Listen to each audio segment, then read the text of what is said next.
Welcome. These will be my thoughts on The Walking Dead Season 5, Episode 16, Conquer. The episode is rated TVMA, so this video there will be spoilers for the episode and all the ones leading up to it, all of which I love. No spoilers for anything in this franchise that came out after this episode. Holy shit. What a finale. Okay, so let's see. I guess before I get into it, I don't think I really talked about how um, Rick and Jesse kind of falling for each other somewhat. I appreciate that it obviously doesn't always happen, but sometimes people do fall for their hairdresser and vice versa. There is a sort of, I don't know if the word is intimacy, but certainly, the bodies are touching at least a little, hands to the back of hands and head, touching. So, and if you are in a romantic relationship, you might also put your hands on the head of your partner, So, I quite appreciate it. I thought that worked. That there was that bit of, yeah. So I thought this episode did a solid job following up the events of the previous one, and yeah, like setting up the new status quo, which I will talk about later in this video. I think that's everything else is gonna be scene by scene. So yeah, Rick waking up, chuckling, and Michonne's there. What's funny? I don't think she sees the joke. Yeah. And the let's see. Yeah, I quite liked, she pointed, she tells him Carl was here for a while, had to send him home eventually. And yeah, Rick, the let's see. I think they said Rosita patched him up. All those band-aids on his face, he looks like Marv from Sin City or something. Okay, it's warning about non-optimal conditions. I'm afraid there's not really anything I can do. I hope the quality is not like dipping tremendously here. Now, let's see. I think that covers that. Oh, that's right. That's right. We have. No, wait, no, that's like. Okay, let's do it here. So we have, Glenn, Carol. I guess those are, and Abraham, I think, is also there. And I quite liked Carol covering for them, though by the end of the episode, Rick has told Michonne. But yeah, you stole the gun from the armory, right? I just want there to be an outtake where, he's like, Carol, what are you talking about? You stole 3 guns. You gave me one. Now, let's see. Yeah, him telling them, well, even without, like, the they may have taken our guns, but we still have knives. We could be starting some shit. And yeah, the fact that, Glenn, he doesn't argue, but he also isn't like, great job, Rick. I'm so glad we're in this fucked up situation. And later, and he's like, I gotta go, I'm going back to sleep. And later, Carol, wakes him up, and, they have a more secretive conversation. And yeah, I really appreciate the way that she's got a lot of great stuff in this episode. When she said, just tell them this, and one of them's like, why? And she says, because they're children and children like stories, so tell them a story. And that really does, like, I didn't fully realize until just now, until she said it. Yeah, she's the way she is behaving in Alexandria is like everyone else. All the Alexandrians are children that she is, watching. Not necessarily the direct caregiver for, but she's like, just keeping track of what they're doing, and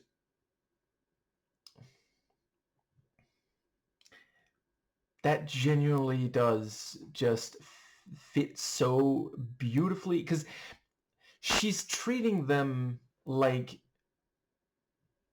she's the responsible adult, not them, and they're kids that she's tending to, but they're the kind of kid that's feels a little too old for a babysitter, so she has to let them think that she's not the one making the rules, because then they'll get really difficult.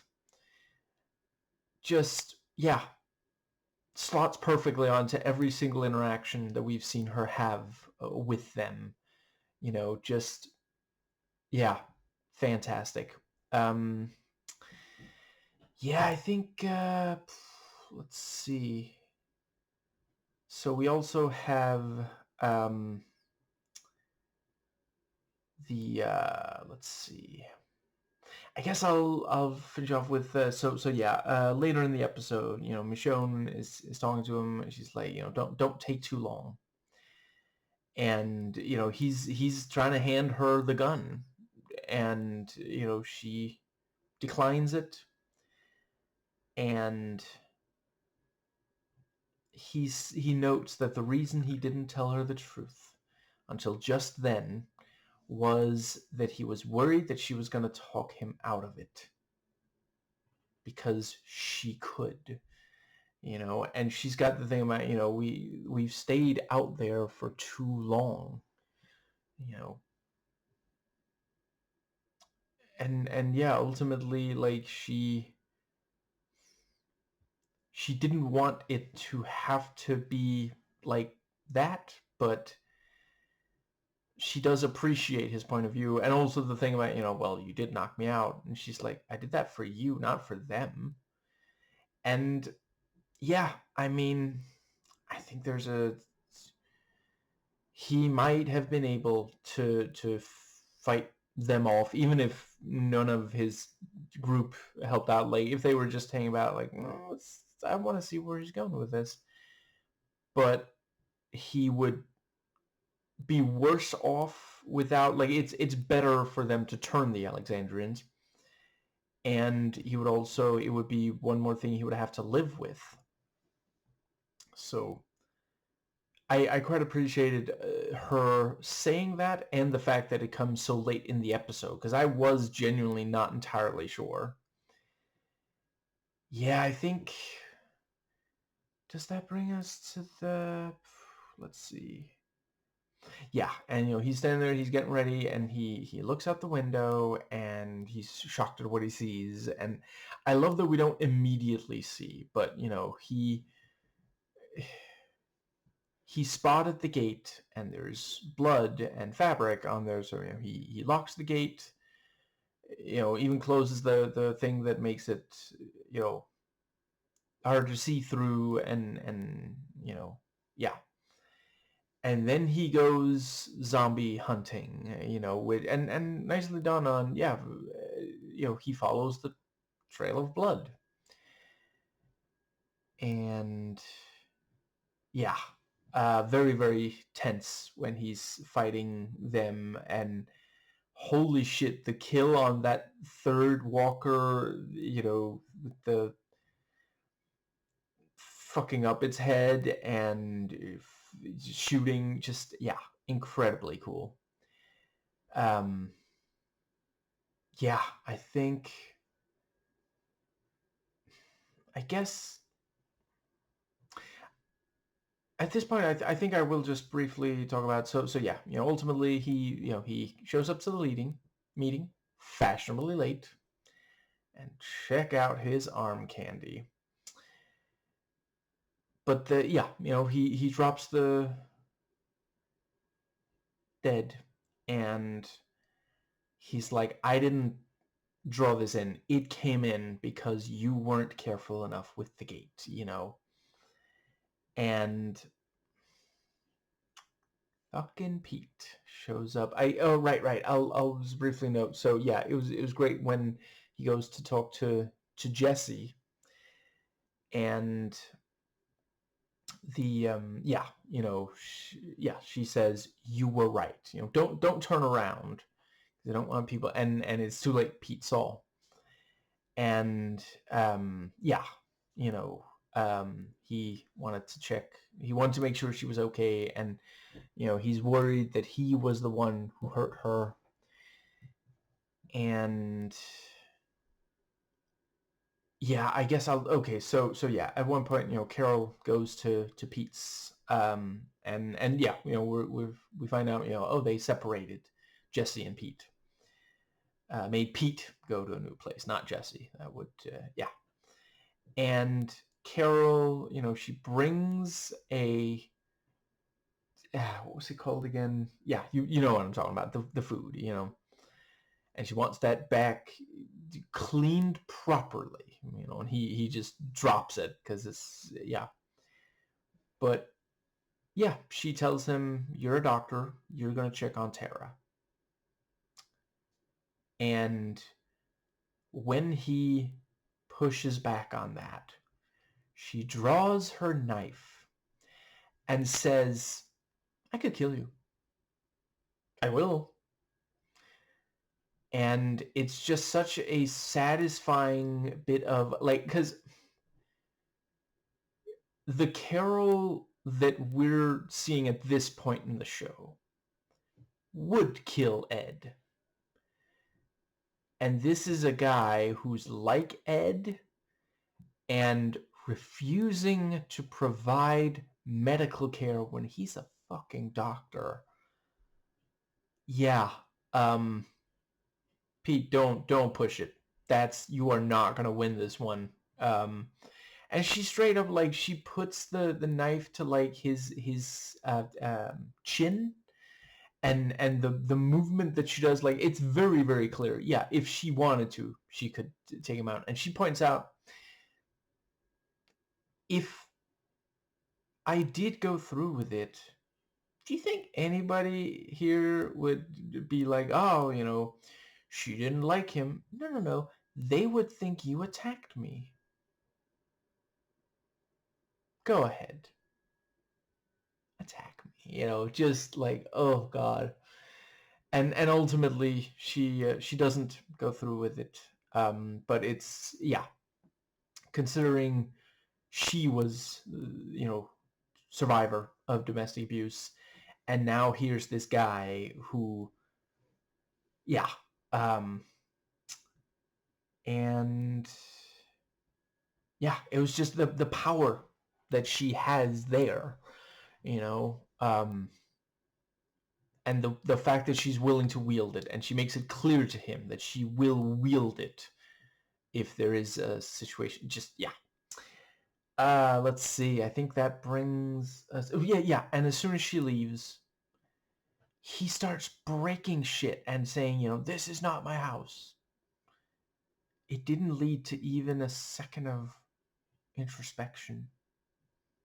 He just goes right back to taking out his anger, and in lieu of a person, he starts breaking material objects, which, like, thank God, like, I'm not a fucking Republican here. This is, I hugely value human life over material objects, which way too many Republicans make clear they do not. Now, yeah, so they're at the end, Pete shows up and says it's him. You're the one who brought a sword to a talk fight. Like, what the fuck? But he just can't. And there are a number of abusers who, yeah, like they do go to their deaths, never actually, turning over a new leaf. Is that the saying? Never turning over a new engine. And yeah, like he ends up killing Reg right in front of everyone. And badass Abraham just like lickety split into, what was that, like half a second or something, and he's got Pete on the ground. I mean, it's good that that Alexandria has gun control. I think they might need sword control too. And yeah, he's still lying there, like, just, yeah. He continues to choose to give in to his anger rather than try to process it in any kind of healthy way. And he, yeah. And as Reg is dying, bleeding out, Deanna says, "Not you." That was, yeah, that was a bridge too far. And she tells Rick, "Do it." And Rick shoots Pete. And I just want there to be an outtake where Deanna goes, "I meant put the gun down, not kill him." We gotta work on our communication. But that is, of course, the old, that old chestnut of, oh, you're against, capital punishment now, but what if someone you cared about was killed and they could kill the killer, And I don't know, I can't speak for everyone, but many of us know, even under those circumstances, would not want it. Like, yeah, we'd want the person to be prevented from doing it again. I'm not the right person to talk about exactly. Let's see.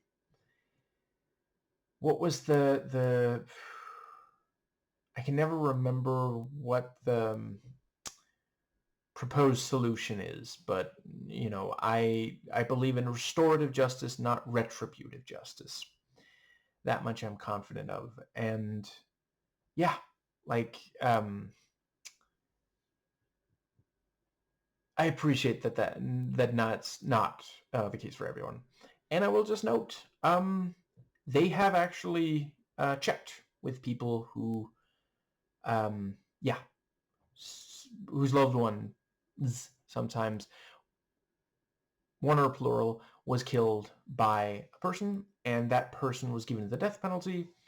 And the victim's family, the murder victim's families, I forget the exact percentage, but a certain percentage, you can look it up, yeah, said that they did not feel better.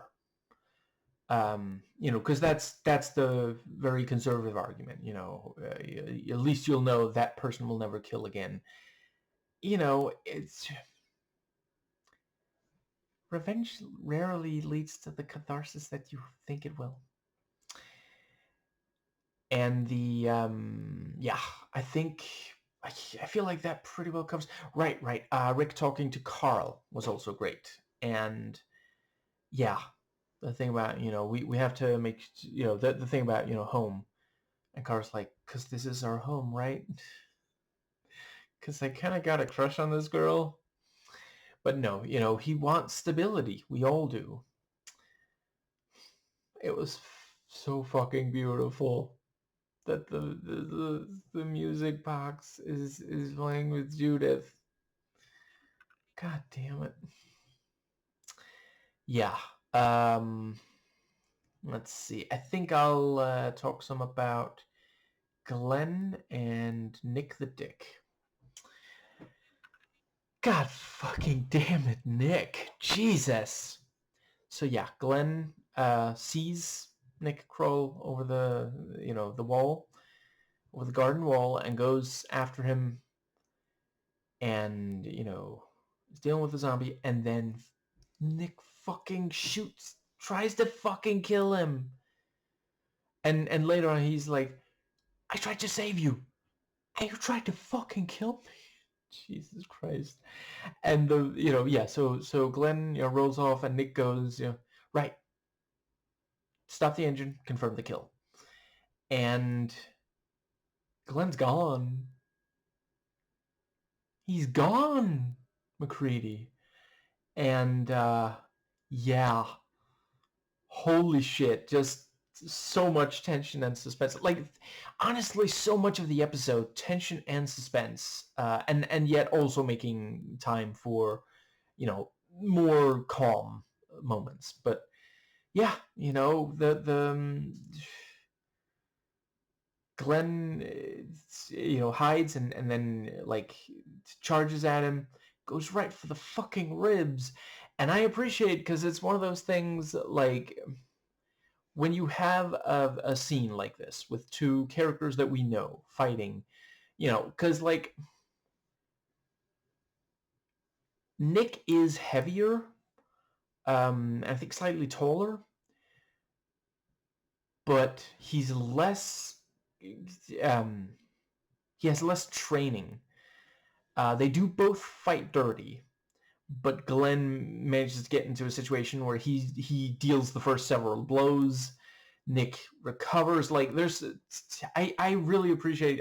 God damn it, I was so relieved when I found that they did not let Glenn die like that, because I seriously worried that he was gonna. What a fucking badass! He came back after several walkers. He's on the ground. They're right fucking there. That was also so fucking tense, because like fucking Nick, you have a knife. She's right there. Use the fucking knife. Just yeah. Right. Love the bit where, let's see, I think it's Glenn who like goes for the fucking knee. Jesus Christ.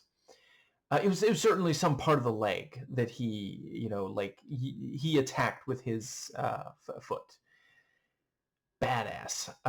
But yeah, of course Nick drew in some of the walkers with the noise of the gunshot, which like just use the knife. Anyway, yeah. And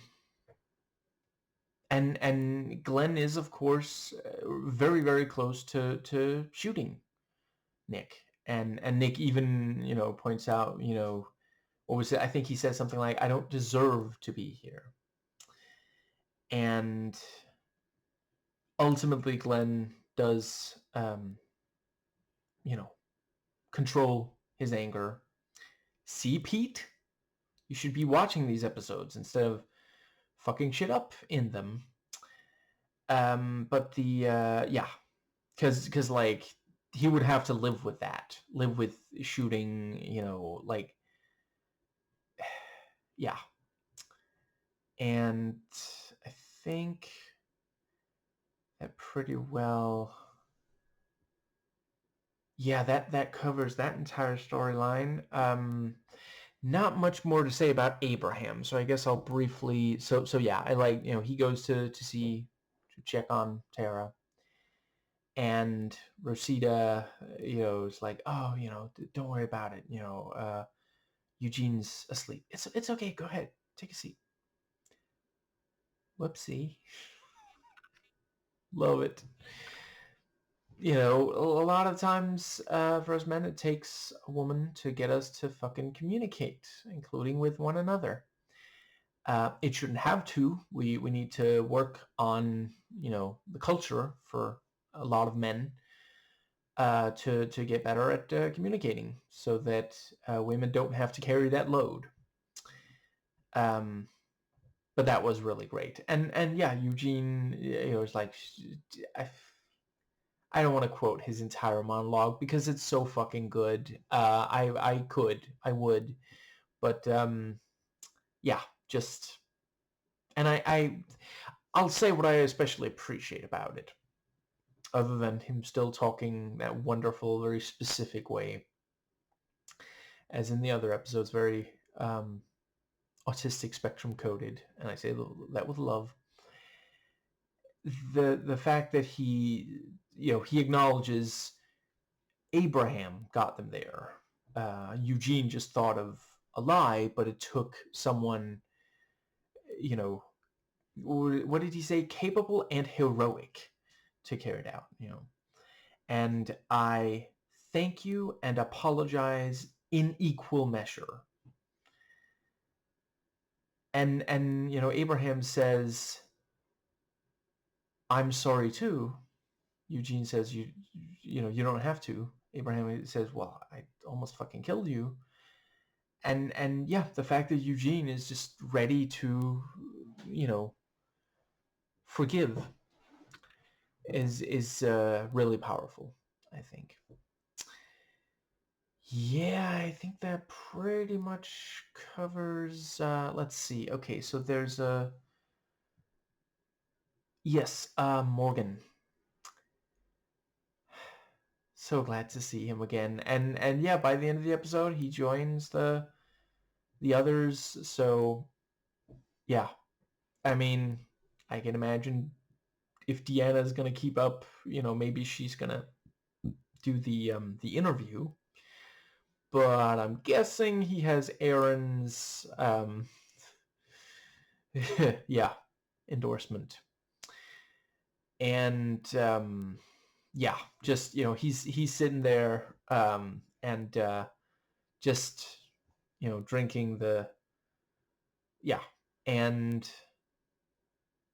the guy walks up and he's got a gun, and I fucking love how much of a goddamn Western they have that play out as. You've got like at least one long take with like a fairly what's it called again? It's like is it a medium? I feel like it's further away than a medium shot even. And just having them sit there, and we're thinking, how ready is he to use that gun? And we do find out after it was apparently, there were no bullets in there, but a threat can go a long way. I know that because I played I Am Alive. And seriously, if you watched The Road and was like, I'd like to play that as a video game, I Am Alive is your game. Yes, let's see. I was thinking, like, is he gonna... I guess if he tried to throw the hot liquid in the guy's face, he wouldn't be faster than a bullet. What is he gonna do? And then the other fucking guy shows up and he just whoops their asses. Like, what a badass. Just, yeah. And I believe we have met the wolves. He says, was it like Frontier's country, and they paid for wolves, and the wolves are back, And I love Morgan saying, everything comes back. It's so nice to see him in a better place than some of what we've seen him before. So that's really but yeah, holy shit, what a badass with the staff, and then wiping it off right after. Just, yeah. And yeah, he wakes up in the car and is grateful for the lucky rabbit's foot, and later brings it with him and honked the horn. drawing walkers before he leaves, so he won't run into them. Yeah. And let's see. I think that brings us. Yeah. So let's see. Was there anything other than? No. Yeah. That might. Right. I really liked when Maggie and Glenn talk. And she, she's known him for long enough. She can tell there's something he wants to say, and is thinking but not saying. And he does that thing that a number of straight men do when they don't want to tell their partner the truth, and says, "I love you." And I do believe he still means that. But yeah, he's trying not to say what Rick said to him and the others. Yeah, I think that pretty much just leaves the meeting and what's left of the Morgan stuff, which intersects with a couple of other characters. So I guess yeah, I really appreciate the way the meeting hangs over the entire episode, because it only really happens at the end. It doesn't take up very much screen time. But yeah, they say, Deanna says she's having a meeting where everyone attends and everyone can say what they think. And yeah, someone brings up, so it's a meeting to kick out Rick. And someone else says, we don't know that. Maggie is talking to Deanna to find out exactly what the meeting is going to be, and yeah, like, we genuinely worry, because like it feels like, I've talked about in other videos on this season, Deanna has this sort of performative aspect to her, very career politician kind of thing, trying to manipulate situations. I mean, if she wants to get rid of Rick, she's going to make it seem like, oh, but that's what everyone wants, though, and I mean, I did notice she saved the potential atomic bomb of what Gabriel said to fairly late in the meeting. And I think... Right. Now I remember. Gabriel. So he, yeah, you sure you don't want a gun? I'm not going to be long. And God will protect me. So I guess he nicknamed that rock God. Yeah. And that was also really fascinating, because like he says, I am ready. And, I don't know, maybe he was saying he was ready to start fucking killing zombies, but it's as far as I could tell from reading his body language and such. I sound like one of those fucking body language experts. No, I just mean, it seemed like he thought he was ready to die. Because he later tells Sasha to go ahead. He's not pleading for his life. He's telling her to go through with it. And yeah, he walks back in and is asked to close the gate and doesn't do a good enough job of it. And it's such a wonderful, because the other times where we saw people close the gate, we saw them not let go of the gate until it was properly shut, and then immediately engaging the lock mechanism. And Gabriel pulls it shut, but it's one of those things, there's that, it's one of the laws of physics, objects in motion want to stay in motion, something like that, yeah, if you don't hold it, it's not going to remain shut. So yeah, Sasha. So she's like burying walkers, which is already weird. And then as she's like trying to drag one of them into the, she's like, get the fuck in the pit. She slips and slides and ends up on a pile of corpses. And she's like, this is a nice place to rest. And we're like, No, it isn't. Yeah, she really it's hit her incredibly hard. And yeah, later, she pops up in the church. Right, it was also great. Yeah, you know, I think that was part of why he was lowering his guard. I'm afraid I forgot his name, but yeah, he was talking about like, can I talk to you, Father? I don't really have anybody else. And I need to talk more about Aiden. Aiden's brother, I'm pretty sure. And yeah, Sasha comes to and God, the fucking yeah. So he says, you're a bad person. You shouldn't be here. And he, some of the shit he says to her, and then he brings up Tyrese. And yeah, um, Gabriel, somebody should have really told you, don't talk to Sasha about Tyrese. That is not a recipe for a good time. It's just not. And yeah, she almost kills him, and might have if not for Maggie. And he's telling her to do it because he does want to die. He feels like he deserves to die. He doesn't deserve paradise, you know, because of letting his parishioners burn to death. And I mean, the things he said about Rick and the other survivors, yeah, I think there was at least some projection going on. I do appreciate that he does also think, it was very upsetting to him to see what they did in the church. But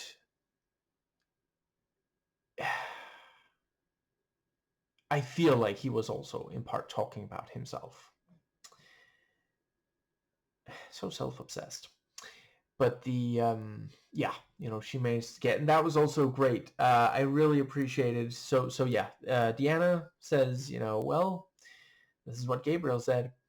And then I feel like Jesse, now that Rick has like really given her more confidence to stand up for what's right, and I mean, she wasn't like a bad person. I'm not saying that, but and important to note, I am not blaming anyone who is a survivor of domestic abuse. I'm not blaming them. I'm not victim blaming. I'm not saying that they should just have more confidence and stand up for themselves. I'm saying this is the kind of thing you sometimes see with survivors when they get the help they need. But very often the help needs to come from outside. There should be no shame in seeking outside help. It doesn't make someone weak. But yeah, the fact that she is now, standing up for, she notes. So really, what you're saying is that you're saying something somebody else said. You didn't record this. Everybody in Alexandria knows you fucking love to record people. So that was such a great, and you have the thing about, well, Gabriel's not here. Well, neither is Rick. And Maggie goes to get Gabriel. Yeah.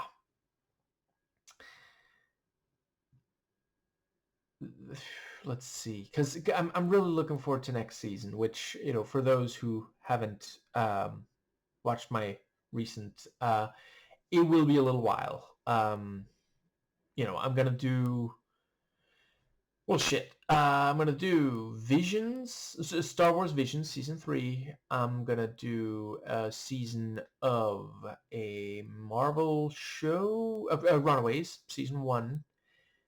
Then I'm gonna do uh, um, Arrowverse.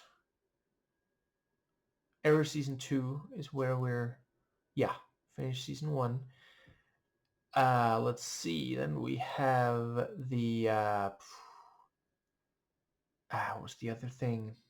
Yeah, and then another Marvel show, and then more Walking Dead. So yeah, more of this franchise. Right now I'm forgetting if the next one is another season of this or if it's Fear the Walking Dead. I'll have looked into it before I get to it. But yeah, so it'll be a little while.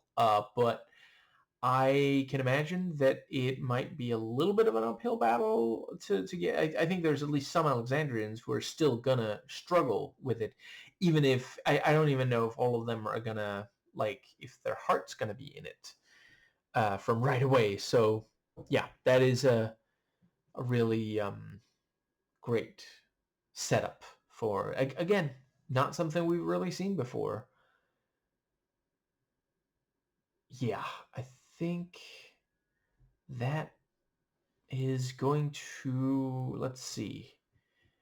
Yes, so we have the that was also great. The thing, Rick isn't here. I'm sure he'll be here any minute. We should start the meeting. I just, yeah, I was really thinking like, oh shit, like Rick, you might as well go to like a murder trial and be your own defense. Yeah. But yeah. So Morgan is off screen for a little while, so let's talk about the people he eventually runs into. Daryl and Aaron, are looking for the guy in the red poncho. And, ultimately, they don't find him. And I love Aaron still wants to collect the license plate, even though he lost all the license plates he collected. So he's having to start over, but he's so badly wanted one of these, But yeah, the entire thing with the the truck area, so wonderfully done. So okay, first, it looks like, well, these are trucks full of food. We're going to be really popular if we go home with all this food. So they lure over the walkers, stab them. We don't even see them stab very many because they're so in control of the situation. They're being so careful. They walk up and they open one, and it's a trap. It opens all of the trucks. All of them are full of zombies, and they barely are able to, get into the car. And, I'm not sure they would have been able to get away if not from Morgan. But they do such a wonderful job of just the tension and the suspense, because, like, the that, I guess I've made my point about that. Right. I also like when they're in the car and, yeah, there was like, I still feel more at home here than in Alexandria. How weird is that? And Aaron, talks about, well, I saw you at the barn. That's why I knew I had to get your group, you know. And yeah, like the thing. Listen, I'm gonna lure them away. Just let me finish my cigarette first. I just want there to be an outtake where Aaron's like, "No, go now." But yeah, he's such a fucking badass. Just, yeah, and Aaron, to his credit, is like, "No, we're gonna do this together. We're gonna fight. I don't know if we're gonna make it, but at least we'll be together." And very nicely done on, so Morgan comes and saves them. And he's like, I got a little lost. Can you show me where on the map? And yeah, Daryl, sees the name Rick Grimes is written there, so he,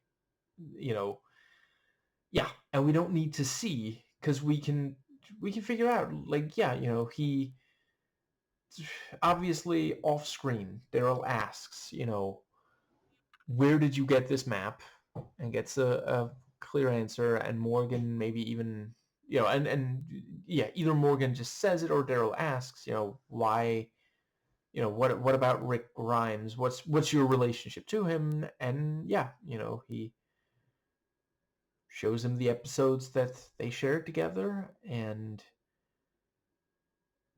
yeah, I'm really glad that he's back. Yeah.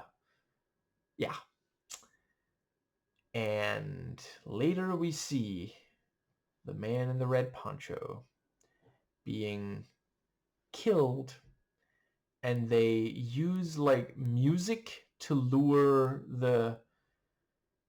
um the walkers back in the trucks. It takes a while to set the trap again. So these are the ones who set the trap. Yeah, holy shit. I can hardly wait to see the conflict between them and I guess by now I can call them all Alexandrians. By now that does include Rick's survivor. Well, okay, I'll still, yeah, the Alexandrians and Rick's survivors.